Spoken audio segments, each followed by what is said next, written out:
এই বোনটি বাচ্চা কোলে, তাই সবজি কাটছে। এক হাত দিয়ে কোনোভাবে সবজি কাটতে পারতেছে না।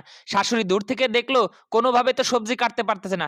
শাশুড়িকে যখন ডাক দিল তখনই দৌড়ে গিয়ে সে বেডে গিয়ে ঘুমের ভান করলো।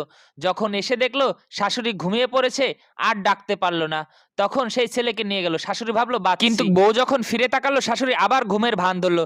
কিন্তু কোনো কুল না পেয়ে সেই ছেলেকে বেডে রেখে গেল এবং বেডে রাখলো পর দেখলো ছেলে কারেন্টের সুইচ নিভাইতেছে আর জ্বালাইতেছে, নিভাইতেছে জ্বালাইতেছে।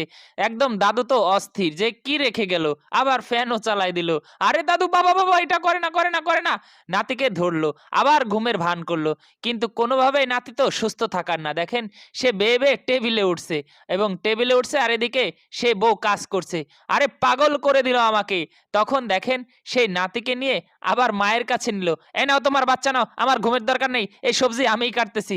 তখন ছেলের বউ বলল, মা আপনি তো ঘুমাইছিলেন, ঘুমান, আমি রান্না করি। তখন বলল, না আমার আর ঘুমানোর দরকার নেই। সত্যি এরকম ছেলের বউ থাকলে শাশুড়ির সাথে ঝগড়া লাগে না। বুদ্ধিতেই শাশুড়িকে কুপোকাত করে রাখে, শেয়ার করে দিবে।